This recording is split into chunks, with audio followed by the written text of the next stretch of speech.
Bonjour, voici mon récapitulatif de l'actualité spatiale qui couvre 4 semaines, soit du 4 mars au 31 mars. On va parler de lancement, de l'ISS et de l'exploration du système solaire.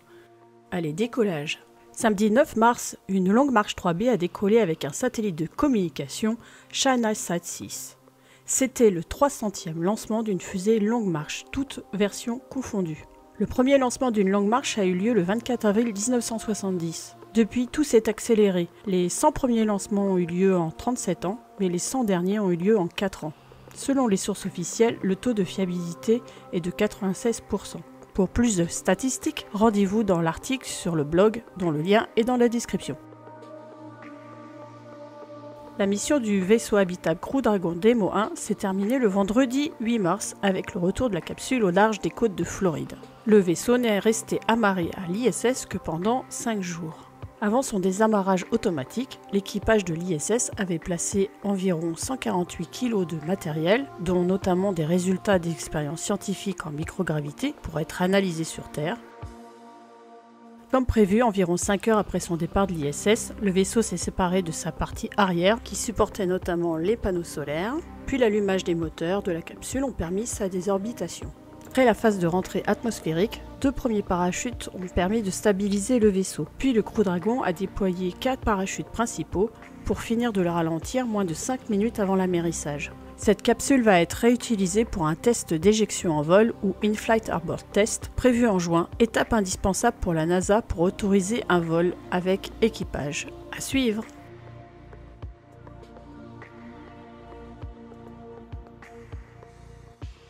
Direction Mars où malheureusement ça ne se passe pas tout à fait comme prévu pour la sonde HP Cube. Les activités de forage ont commencé avec retard le 28 février. La sonde a atteint une profondeur estimée entre 28 et 32 cm, mais loin des 70 cm qui étaient prévus. Les 18 premiers centimètres ont été atteints rapidement au bout de 5 minutes de forage, mais ensuite la sonde s'est inclinée de 15 degrés et a continué à creuser. La sonde avait réussi à contourner un premier obstacle. Malheureusement, un second obstacle est venu contrecarrer la poursuite du forage. Pour l'instant, les équipes ont décidé de faire une pause dans le forage pour se laisser le temps de la réflexion et d'analyser les données. Dans la nuit du 14 au 15 mars, un nouvel équipage est arrivé à bord de la Station spatiale internationale. Christina Koch, Alexei Ovechkin et Nick Hague avaient pris place à bord du vaisseau Soyouz MS-12. Celui-ci avait décollé en haut d'une fusée Soyouz FG. Alexei Ovechkin et Nick Hague étaient les 2 malheureux passagers du Soyouz MS-10 qui avaient subi une anomalie et donc étaient rentrés plus tôt que prévu sur Terre. Cette fois-ci, il n'y a eu aucune anomalie pendant le vol de la Soyouz. Après 6 heures de vol, le vaisseau Soyouz MS-12 s'est amarré automatiquement à l'ISS. Environ 2 heures après l'amarrage, les 3 astronautes ont rejoint Anne McClain, Oleg Kononenko, actuel commandant de l'ISS, et l'astronaute canadien David Saint-Jacques. À l'exception des cosmonautes russes, le reste de l'équipage effectue sa première mission spatiale.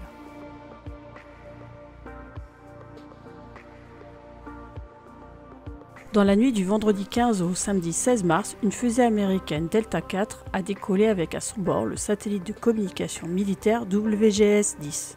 C'était le 10e et dernier satellite du programme Wideband Global Satcom pour l'armée américaine. Tout le vol s'est bien passé. Ce lancement était le dernier pour la version M+5.4 de la Delta IV-M, c'est-à-dire une version de Delta avec 4 boosters d'appoint, et l'avant-dernier de la Delta IV-M en général. En effet, ULA est en train de mettre fin au développement de sa gamme de fusées Delta.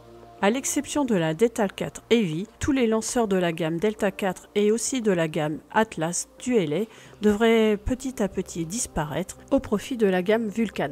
Plus de détails sur ce lancement et aussi l'évolution de la gamme d'ULA dans l'article dont le lien est dans la description. Dans la nuit du jeudi 21 au vendredi 22 mars, c'est une fusée Vega qui a décollé avec le satellite Prisma à son bord. Il s'agit du 14e lancement d'une fusée Vega avec 100% de réussite. Prisma est un satellite d'observation expérimental pour faire de l'imagerie hyperspectrale pour l'agence spatiale italienne. Ces images permettront d'effectuer un suivi de l'environnement, suivi de culture de tel ou tel type de céréales par exemple, ou la lutte contre la pollution. Vendredi 22 mars, c'est la première sortie spatiale de l'année à l'ISS. Les astronautes américains Anne McClain et Nick Hague ont passé 6 heures et 39 minutes à l'extérieur de la Station spatiale internationale pour sa maintenance. Ils ont réalisé l'objectif principal de l'EVA, pour Extravehicular Activity, qui consistait à l'installation de plaques d'adaptation et au branchement de 3 nouvelles batteries. 48 batteries ont été installées entre 2000 et 2010 sur l'ISS, mais elles arrivent en fin de vie. Elles sont petit à petit remplacées par des batteries de nouvelle génération en lithium-ion à la place de celles en nickel-hydrogène, qui sont beaucoup plus performantes et plus petites. À terme, ce seront 24 batteries lithium-ion qui seront utilisées sur l'ISS pour le stockage de l'électricité produite par les panneaux solaires. Les nouvelles batteries sont apportées par les cargos HTV japonais par groupe de 6. 6 nouvelles batteries avaient déjà été installées en janvier 2017 lors de 2 sorties spatiales, dont l'une avec Thomas Pesquet. Cette sortie spatiale a permis l'installation et la connexion de 3 batteries lithium-ion. La sortie spatiale prévue le 29 mars devrait procéder à l'installation d'un autre jeu de 3 batteries. C'était la 214e EVA de l'ISS pour son assemblage ou sa maintenance. C'était la première EVA pour les 2 astronautes. Anne McClain est devenue la 13e femme de l'histoire à effectuer une sortie spatiale.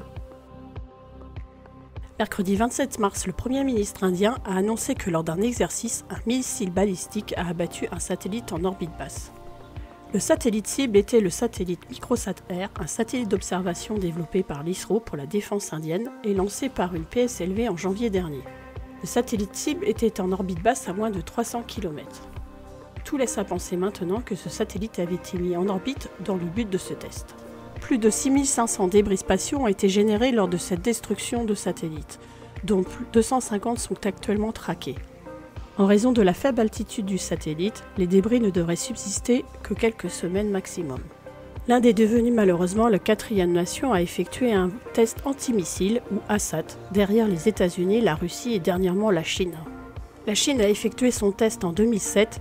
3028 débris sont encore en orbite. Il faut dire que le test avait été fait sur une orbite plus haute à 800 km d'altitude.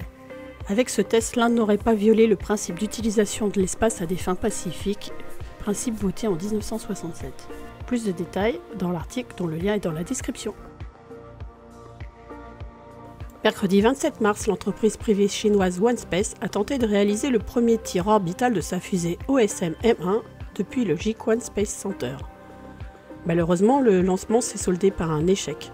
La OSM M1 est un micro-lanceur de 20 tonnes et 19 mètres de haut, censé pouvoir livrer une charge utile d'au maximum 205 kg à 300 km d'altitude en orbite basse. Le lanceur compte 4 étages, dont seul le dernier est à propergole solide. 1 minute après le décollage, on a perdu le contrôle du second étage, entraînant la perte du lanceur. La OSM1 transportait un CubeSat 6U Lingui 1B. Il était censé être le second élément d'une constellation de 136 CubeSats d'imagerie de la société chinoise Zero G Lab. C'est la 2e fois que le spatial privé chinois tente une mise en orbite suite à l'échec de la compagnie Landscape et de sa fusée Zhuge 1 en 2018. Désormais, c'est la société eSpace qui sera la prochaine à tenter le coup avec la Hyperbola 1 dans les prochains mois. À suivre. La 215e sortie spatiale pour la maintenance de l'ISS a eu lieu le vendredi 29 mars. Nick Hague et Christina Koch ont passé 6h45 dans l'espace lors de l'EVA 53. Les 2 astronautes ont connecté avec succès 3 nouvelles batteries lithium-ion plus puissantes pour remplacer 6 batteries nickel-hydrogène, la même opération en fait que l'EVA précédente. Toutefois, l'une des 3 nouvelles batteries lithium-ion connectées lors de l'EVA 52 ne se chargeant pas correctement, elle devra être remplacée par 2 anciennes batteries nickel-hydrogène. Du coup, Nick Hague a déconnecté le câble reliant cette batterie et a desserré les boulons qui la maintenaient en place. Les opérateurs au sol effectueront le remplacement de la batterie suspecte par 2 des batteries plus anciennes à l'aide du bras robotique de l'ISS. Les 2 astronautes ont effectué d'autres activités complémentaires. Il s'agissait de la 2e sortie dans l'espace de Nick Hague, et la première pour Christina Koch. Elle devient ainsi la 14e femme à avoir effectué une sortie spatiale. Vendredi 29 mars, la fusée légère Electron de Rocket Lab a décollé depuis la Nouvelle-Zélande. À bord se trouvait le satellite expérimental R3D2 de la DARPA, l'agence américaine pour les projets de recherche avancée de défense. Le but du satellite est de déployer et tester une antenne de 2,25 mètres de diamètre, permettant une liaison de très haut débit avec le sol. L'antenne est en fait une membrane en tissu de Kapton très fine utilisée comme miroir, ce qui est un fort gain en poids pour le satellite qui au final ne fait que 150 kg. L'intégration de R3D2 a cependant pris plus de temps que prévu, décalant le lancement de février à mars. Suite à des soucis de météo et de caméras embarquées, Electron n'a décollé qu'au bout de 6 jours après le début de la fenêtre de tir. Finalement, le vol a été un succès, mais le planning de Rocket Lab a pris un sérieux retard. En effet, Rocket Lab a prévu d'effectuer 12 vols cette année en 2019. Dimanche 31 mars, c'est le dernier lancement de ce récap avec le lancement d'une longue marche 3B depuis le Xichang Launch Center. Le satellite relais Tianlan 2 a été émis sur orbite de transfert géosynchrone. Les satellites de première génération Tianlan étaient des satellites relais pour la station spatiale chinoise. La deuxième génération de satellites Tianlan sera peut-être utilisée pour la future station spatiale chinoise, prévue en 2020. C'était le 5e lancement de la Chine en 2019. On termine avec quelques images de la Lune et de l'astéroïde Bennu. Le rover chinois de la mission Chang'e 4 a terminé le 13 mars sa 3e journée sur la face cachée de la Lune. Depuis l'atterrissage, Yutu 2 a franchi le record de 115 mètres établi par son prédécesseur Yutu. Il a effectué 127 mètres. Les instruments scientifiques à bord de Chang'e 4 et du rover ont commencé à étudier le régolithe lunaire. Après une 3e nuit lunaire, le rover et l'atterrisseur se sont réveillés les 29 et 30 mars. Ils commencent ainsi leur 4e jour sur la Lune. De son côté, la sonde américaine OSIRIS-REx cartographie de plus en plus précisément la surface de l'astéroïde Bennu. Les responsables de la mission savent désormais que la collecte d'échantillons prévue à la surface de l'astéroïde par la sonde en 2020 risque d'être plus compliquée que prévu. En effet, les premières images détaillées de la surface de l'astéroïde montrent que celle-ci est très rocheuse.